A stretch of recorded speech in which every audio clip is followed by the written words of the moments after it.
Hello, everybody. Jim Feist, Greg DePalma, Proline TV, brought to you by Dom DeMarco's Pizza, Wine, Beer, the best Italian food here in Las Vegas, 9785 West Charleston. Go there all the time. You wouldn't believe the pizza. You wouldn't believe the salmon. I mean, everything. Everything is fantastic. And the desserts, which I don't eat a lot of desserts, too much sugar for me. But everybody that does eat it loves it. 9785 West Charleston, Dom DeMarco's. Make sure you check in there once in a while when you're in Las Vegas. And if you live in Las Vegas, I hope to see you soon. We will be doing live shows out of there beginning in August when we get close to the NFL. Now, speaking of betting and NFL is going to come right behind this. We're going to talk a little bit about the NBA because they are playing today, which is Tuesday. And you got Philadelphia, Boston, Portland, San Antonio, Houston, Lakers. Now, obviously, the better teams are Boston, San Antonio in those games. And the Lakers, Houston's really a mix of a lot of questions. You know, Durant hurt.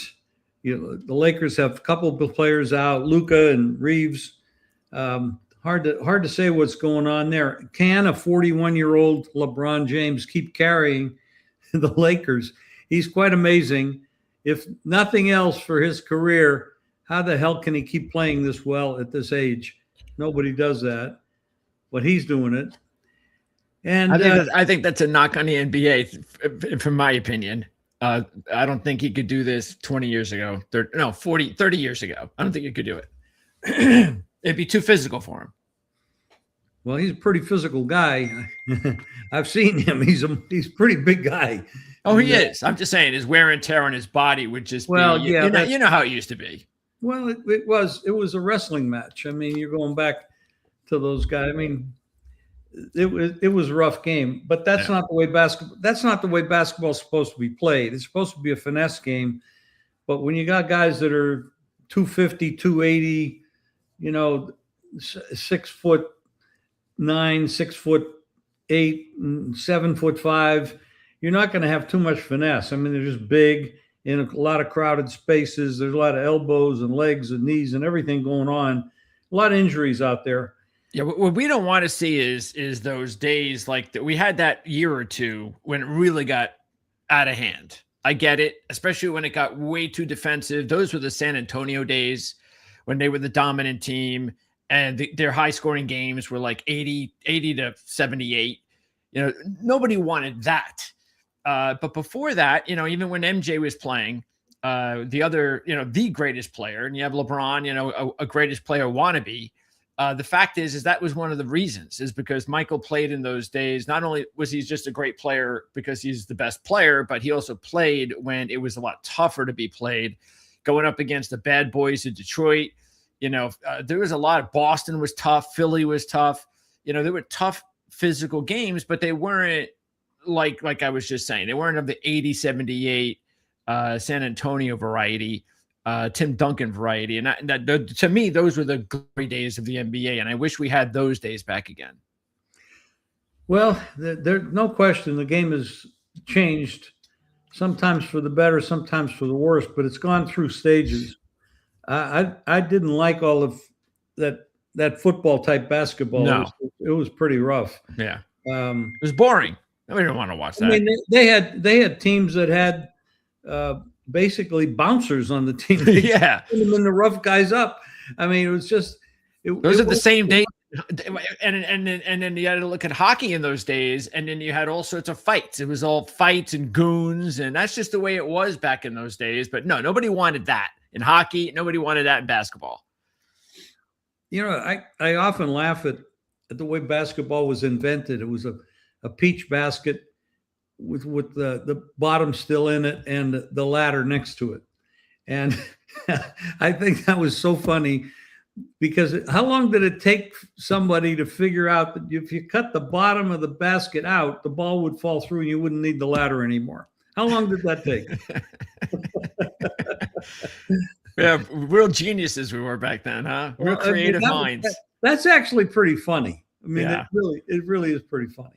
Yeah. But anyway, the biggest thing until Detroit lost at home the other night, that was the first time a home team didn't win and cover.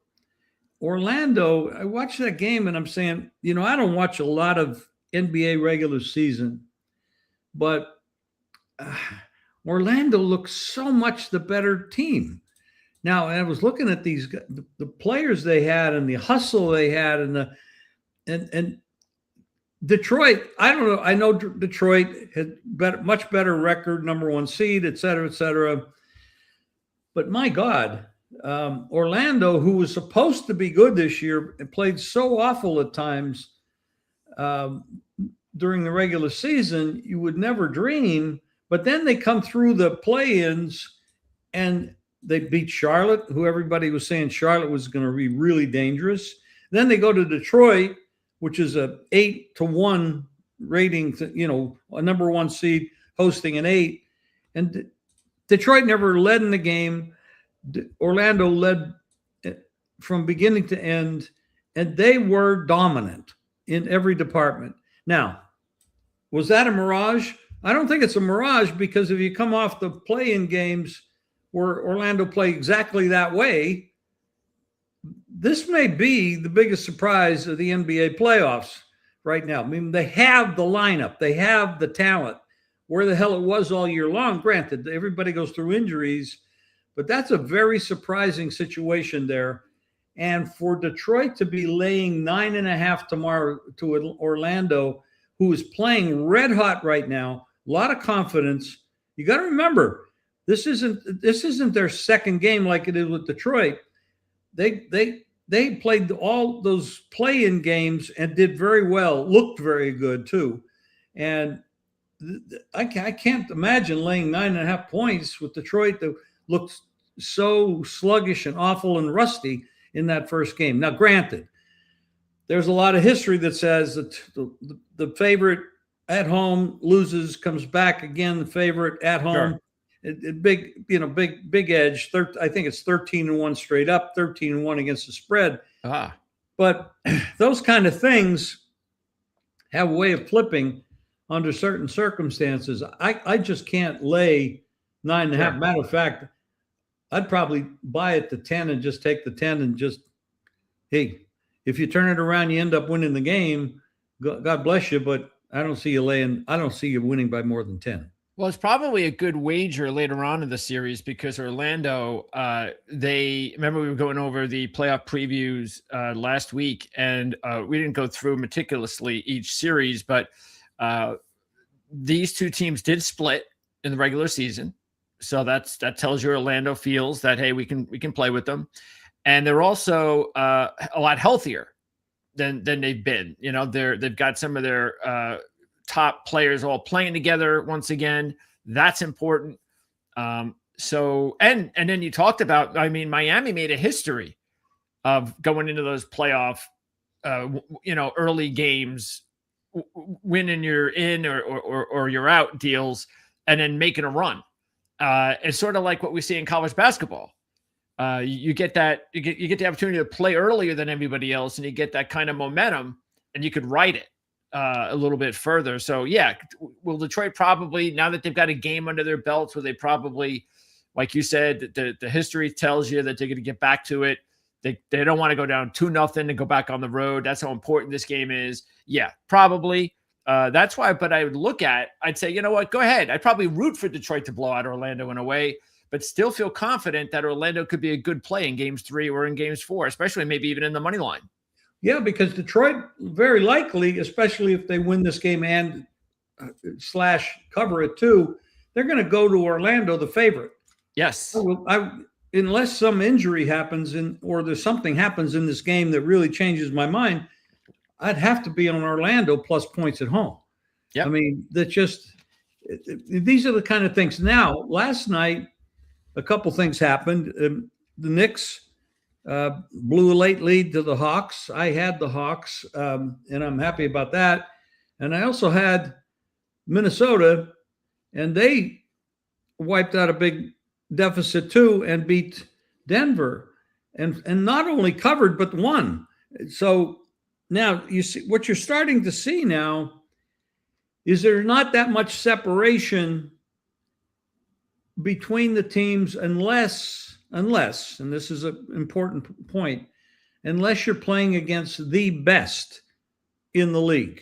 Now, I'm not going to say the Knicks are the best or Denver's the best, but I mean they're close. Anything can happen in a short series. But when you talk about San Antonio and you talk about Boston and you talk about the OKC, who's, by the way, this week 17.5-point favorite over Phoenix in the next game, which is unbelievable. And you're talking about the best teams. Now, unless they let down, the other teams don't have enough talent to really play with them on a night in, night out basis. But there are letdowns, especially when teams get in their head that we're so much better than these guys, we really don't have to put in the effort. But when you're playing the other teams, other than the best, the very best in the league, you're gonna have more upsets because they're closer than the odds makers are making it look.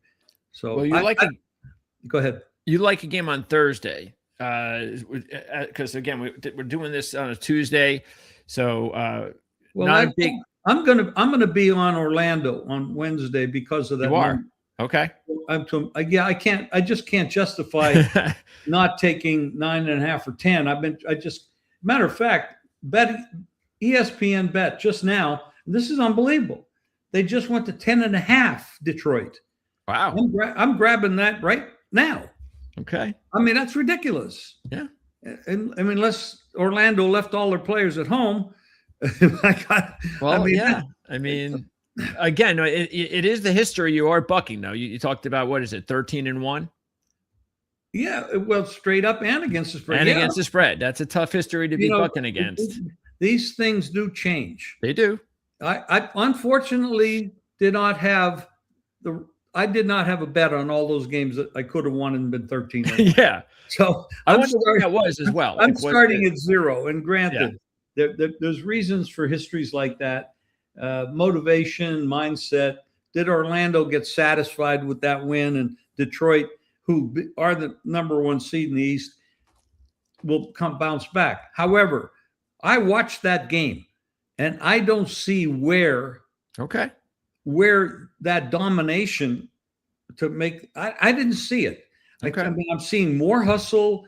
I'm seeing better shooting. And Cade had 39 points. And they still lost and never led in the game.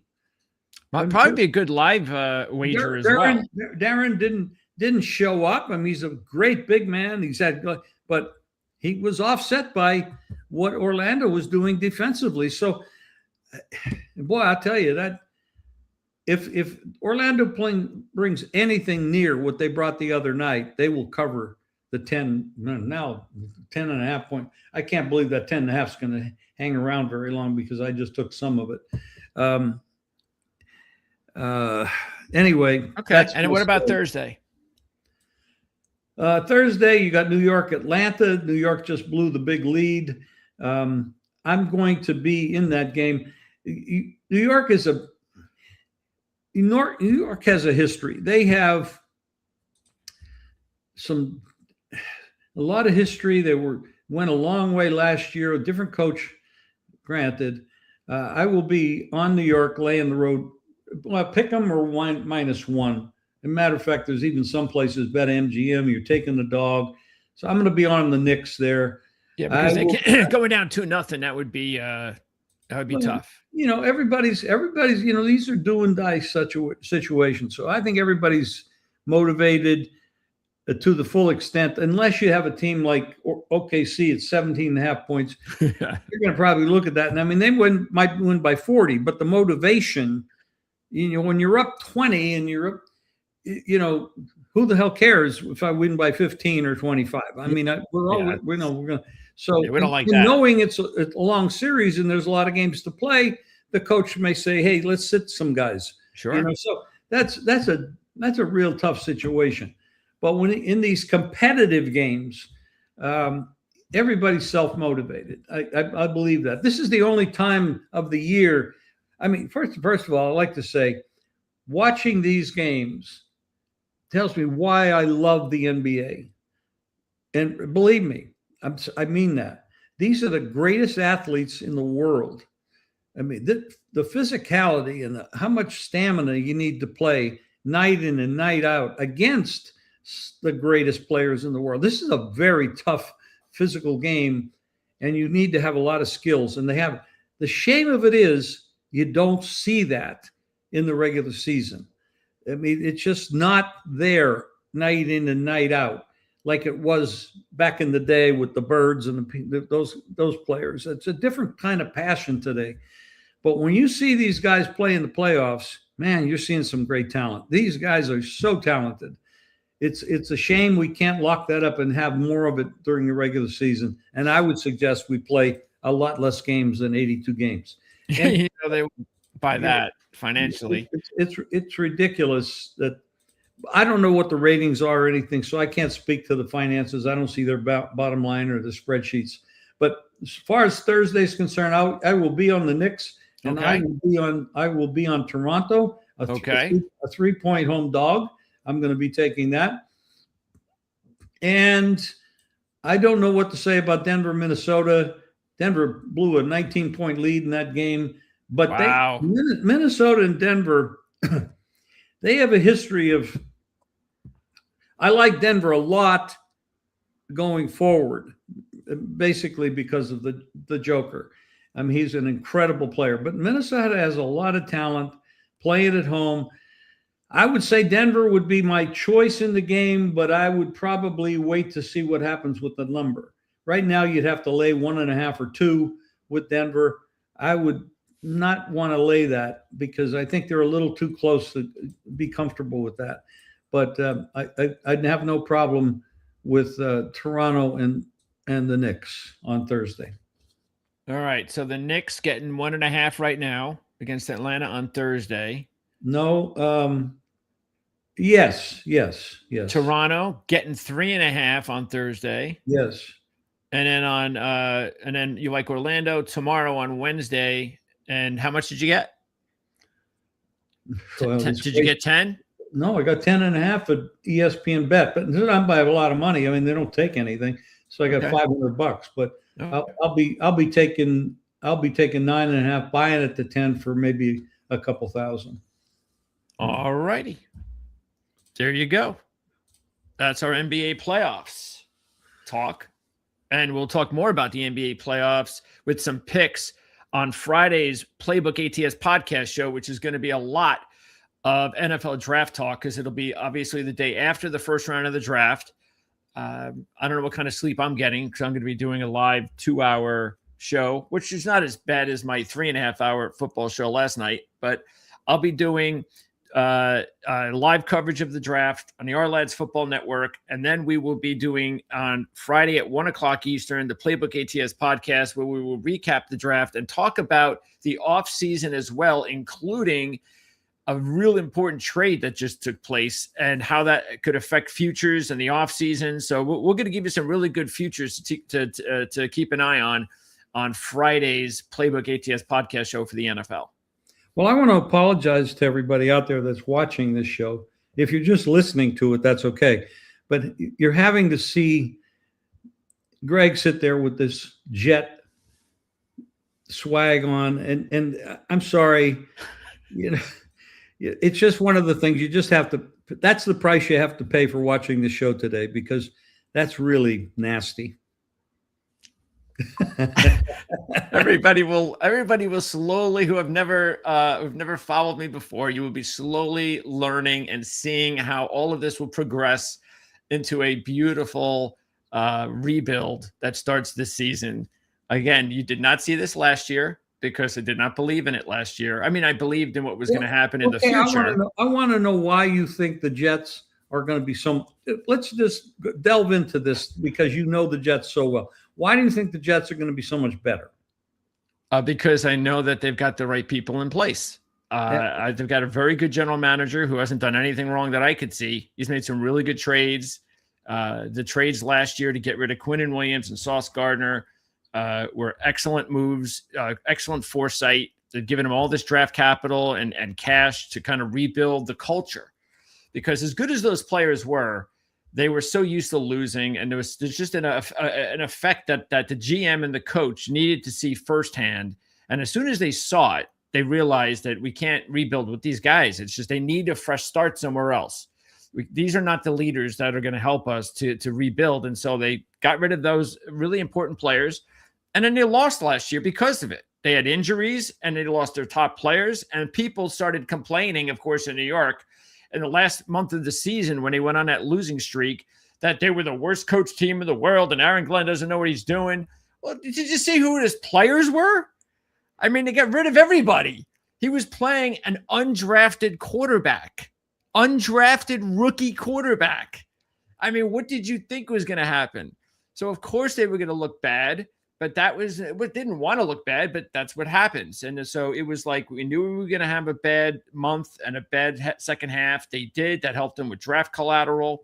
And I have all the confidence in the world from what I've seen so far with the offseason that they've had, with the veteran leadership that they brought into the locker room, the draft capital they have, that they are going to be a much improved team this year. Better coaching, too. He got rid of a lot of the bad coaching that he hired last year. He's going to now take over defensive coordinator role, which he should have done in the first place, but he's corrected that. He's a great coordinator. And he's going to be a lot better than what they had last year. Frank Reich comes in, much better experienced offensive coordinator. They did not have an experienced coordinator last year. So these are all the things that I'm excited about. And I feel that, no, they're not going to the playoffs next year, but they can win 7 to 8 games, be in the playoff hunt in the last month of the season. That's what I expect. And then in 2027, I expect them to be a playoff team. And then that's how you kind of you build your team as a playoff contender. We know that the Patriots looked pretty good last year and they went a long way. So we expect them to probably win that division again. Miami is in a chaotic situation with all the things that they're doing. And what do you see out of this division? Well, I need to see. I haven't looked at the schedule yet. But I know for sure that the Patriots' schedule is going to be completely different than the schedule that they had last year when it was like the easiest schedule known to man in the NFL annals. And then they get to the postseason and every possible luck scenario happened to them. So that when they got to the Super Bowl, if you really were following what was going on, and you and I talked about it at the time, we knew that they shouldn't have been there. We knew that there was a possibility they were going to get blown out, and that's what happened. They were way in over their heads. Now they have to play a tough schedule. I'm sorry, but you can't tell me that this Mike Vrabel stuff is not going to impact them in some way. It just is. I mean, it's just ridiculous what's going on there. So I see actually the perfect situation where a team loses a Super Bowl and comes back down to earth the next season. And so I think Buffalo would actually be my pick. Because they're going to get a little bit of a jolt from the coaching change, whether or not you agreed with it or not. So I would probably favor Buffalo to win the division and the Patriots to be a second-place team this year, maybe even struggling to get to the season. Okay, well, I do think that Buffalo will have a boost. I do agree that the head coach there for a couple of years was not good enough to raise them to the highest level. So I do think there's going to be a bump there, positive bump. I do think that I don't see the Vrabel thing happening, bothering this team. I mean, these guys are all, to some degree, there's a lot of players outside. I'm not talking about guys on the field. I'm talking about players off the field. I mean, it's who they are. I mean, they're stars, and that's just what they do. So I don't think that's going to affect Vrabel or the team. Unless it goes into some kind of other kind of investigation that I'm unaware of. But the Jets in Miami looked like 3 or 4 to me in that division. Now, granted, they could be better than they normally are, and it wouldn't be hard to to be better. I mean, they're right here with the odds. It tells you they're picked, but number one and number two is Buffalo and Sure. and the Patriots and then the Jets and Miami. By the way, I want to say DBK. I'm feeling pretty good. Thank you. I've had a couple of months where I've had some issues to deal with. Not health wise, my health wise, but I'm feeling pretty good. And thank you very much for asking. But I think Buffalo and the Patriots are going to make it a war between the two of them. I'm not sure who wins it, but it's going to be because I think there's a lot of talent on both sides. Yeah, I think the odds make perfect sense. Buffalo first, New England second, Jets third, Miami fourth. And I will say this, I do believe both the Jets and the Dolphins are going to start getting more competitive in this division. I really like what the Dolphins did with their coach, with their hire, their general manager hire, their head coach hire. They finally, because, I have to hear all the time, and again, it's New York. I have to hear all the time Woody Johnson this and Woody Johnson that. But reality, Stephen Ross gets outside of, the little area in Miami. Nobody really talks a whole lot about Stephen Ross, and he has done nothing to help that organization. His hires, having Greer run that team for as long as he did, was so bad. It never would have happened in New York. He would have had too much pressure to fire Greer and not let him just destroy that franchise. So I like the fact that this is why, again, I talk about this all the time. Every owner gets an opportunity after bad hire to finally get it right. And I think he got it right now. And I think Miami is going to be rebuilding the right way. And I think the Jets are just a little bit ahead of them, just a little bit. But I think both of these teams within the next couple of years are going to be right there at the top with the Bills and the Patriots. And it's going to be a really good division really soon. See how me mentioning Greg wearing the Jets garments there sent us off on this trail to actually analyze the East. So that's at least one down. We've got 7 others to talk about somewhere down the road.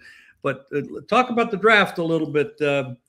Well, let's talk about one more team before we move on, and that is the Cincinnati Bengals. Okay. Because they had the big trade with the Giants. And well, so did the Giants. I mean, that's a big trade for the Giants as well. Yeah, there's a really good future trade for the Giants, a good present trade for the Bengals, but it was a good trade for both teams. And the Giants now will draft twice in the top 10, and they're going to get some good players there. And again, Harbaugh is making sure that he is building his franchise the right way. Look, they wanted Lawrence. This was just one of these situations. I spoke with Ryan Dunleavy last night. So, yeah, they wanted Lawrence. This is just one of the situations where the former regime, even though the same general manager's there, did not lock him up when they should have. And it got to this point, and they couldn't afford it right now. And it was, instead of us going into the next season with a disgruntled player, let's get what we can. And it was really shocking that the Bengals of all franchises made this deal, because they don't make these deals. And this is the thing that really must psych up Bengals fans about what could possibly be. And that's why when I told you a few minutes after the trade that I put some money on the Bengals at 35-1 to win the Super Bowl, I did it because I knew that there was no way the Bengals would be 35-1 much longer. And sure enough, they're already now 25-1. And I bet you by the time we talk again, when we preview the season in August, they're going to be in the teens somewhere to win the Super Bowl. When more and more people start getting closer and closer to the regular season and start figuring out what the Bengals have now, I think they're going to realize, wait a second, this defense may be halfway average instead of terrible. And that's all they need is the Bengals have an average defense, and they're a top Super Bowl contender. Well, you could arguably say that they have the best quarterback. They got some wide receivers that are dynamite. Running game is pretty good. Offensive line maybe needs a little boost. It does. Then the defense, of course, is absolutely horrendous. So this move does help for sure. But Joe Burrow is incredibly talented, and you're really wasting his career. But this has happened before with talented players and bad ownership or bad coaching. And they do waste careers. But the Bengals they can go a long way. I mean, the East, the AFC is not untouchable. You could go a long way in the AFC because Absolutely. if New England can make the Super Bowl, That's right. the Bengals can definitely make the Super Bowl. That's but right. they need somebody to play defense, for God's Yes. sake. And now they added something. So that's a positive. All right. Let's talk draft now. We can take a look at this is really the best way to try to make some money in the draft is by the picks. As you can see here, these are the pick odds. And again, keep in mind, these are picks, not teams, because these picks can be traded. So you're gambling on which player is going to go to which spot. And I think it really starts opening up at pick 4, because pick 3, these 3 players are the more than likely going to go to Arizona, and there's no value there. And so why waste your money when it's so small at those prices? But at 4, I think this is where there's some possibility, because I like Sonny Styles at 5-1. I think that's a good possibility. And I also like Ruben Bain a lot at 25-1. He is considered one of the top 3 edge rushers in the draft. The only reason why he might slip is because of his arm length. But a lot of people know how talented he is. And that's a Robert Saleh-led defense in Tennessee right now. And I think he's going to want some more defensive players there to help him out. And I think that's why I'm looking at defense. I'm looking at either edge rusher or linebacker. And so, I don't think David Bailey would be there. And therefore, it's all dependent upon whether or not they draft Jeremiah Love. That's the big question, is do they go running back? And is he there? Because some people now believe that he could go to Arizona. So that's why I think, what if he does go to Arizona? All of a sudden, I've got Styles at 5-1 and Bain at 25-1 as the 2 most logical, besides Bailey. Again, Bailey would be the only thing, because if Love goes to Arizona, Bailey's available. But I think that gives me a good, now I'm playing the odds in a really good situation that if he goes defense, it's going to be with one of the guys I got money on. Wow. I don't spend a lot of time analyzing draft because, it's like one level of guessing game to the next level of a guessing game. Oh yeah. Third. I mean, you're guessing till you get to the final analysis of what's going to happen in the games. So, I respect the talent of these players. They have to match up well with the coaching, and I can't analyze that either. So I usually watch with great intensity what happens in the draft, but it's really you put a good player with a bad coach, or a bad player or an average player with a really good coach. You can have things turn around real quick, and we've seen it a lot. We've seen it. Look at Darnold with Seattle and winning the Super Bowl.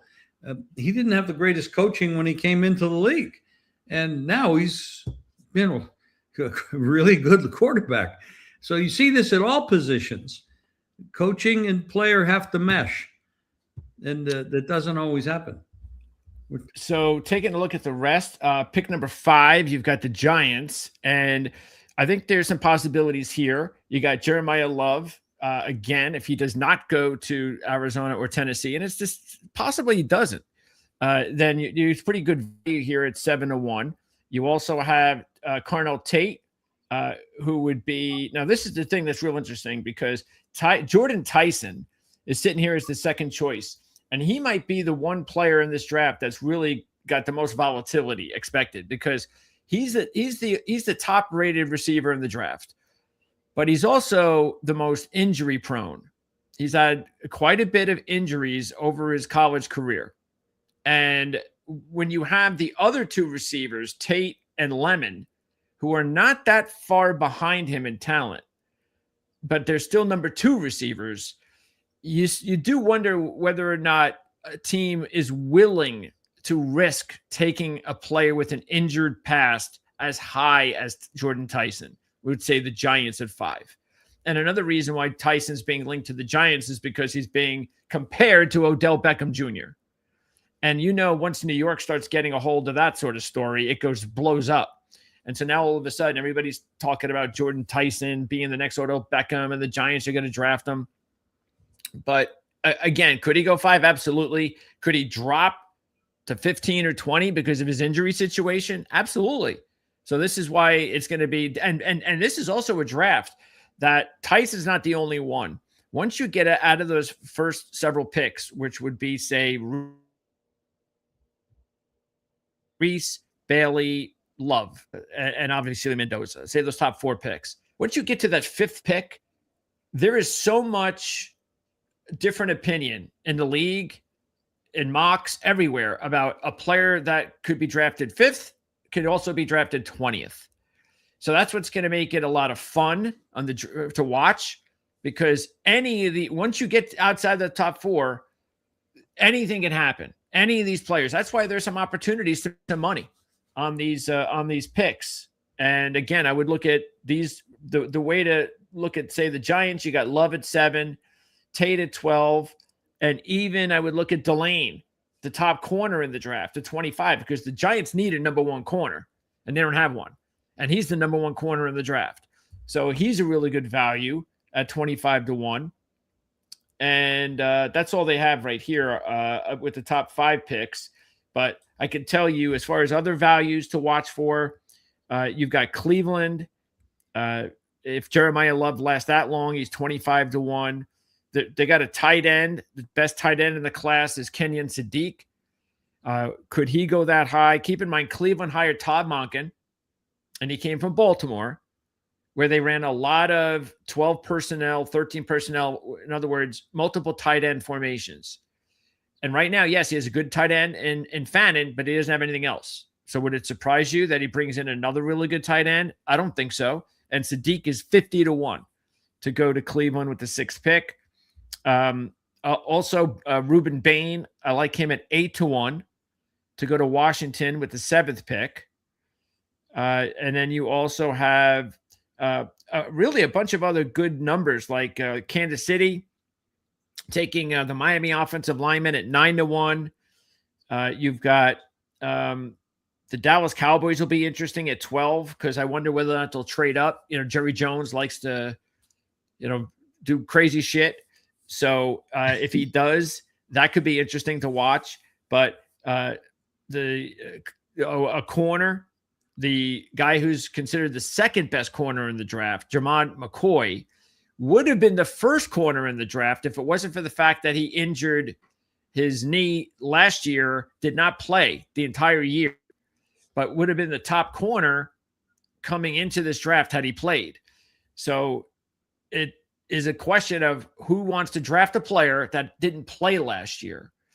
But he's a talented kid, and he's 8-1 to go to the Cowboys. Alabama lineman is 12-1 to go to the Cowboys. Proctor, and Downs is 13-1 to go to the Cowboys. So I think those are some good wagers too. And a few others. I'll put some long shots in there. I got Keldrick Falk as a possibility with Baltimore at 33-1. I would look at Cassius Howell at 80-1 as a nice long shot with Tampa Bay with the 15th pick. And I would also look at Terrell at 33-1 and Hood at 55-1 at Tampa Bay. And the great thing about this draft is, I talked about all the volatility, is once you start getting further and further and further away, then I think you get a much better chance of hitting some long shots, because there will be some crazy picks. And then the more picks that get chosen earlier that nobody's expecting, that means there's some really good players that are going to be available later that nobody's expecting, and vice versa. So I'd keep an eye on that. And I think this is actually a draft that you can do pretty well with these markets if you get lucky. Greg, there's a couple of notes from on our message board. I think they're mostly you can answer. Okay, let's see. I've got money on Love to be picked 4th or 5th. Let's see what his numbers are right now. So Love, well, it depends on what the price was, where you got him, because he's minus 135 now at Tennessee. And with the Giants, that's a much better 7-1. And Styles to be top 5. Yeah, I mean, I look. I know there's some linking to the Giants. Honestly, I don't see that. I don't see the Giants at all. Um, but again, this is a draft where anything can happen. I really like him with Tennessee more. But yeah, top 5. Again, it all depends on what the odds are. And then, yeah, the running back from Penn State to go 15 or higher is an excellent wager. I can't imagine he's getting outside the top 15. So I'd look at him with the Giants with pick number 10. I think that's a real good possibility. And I just can't imagine he'll be there for the Jets at 16. Let's just put it that way. Because I'd be ecstatic if he was there at 16 for the Jets. And I just don't think that's going to happen. So I think you probably have a good wager there. So yeah, again, all that those are all good wagers. It all depends on exactly how much, what the odds were.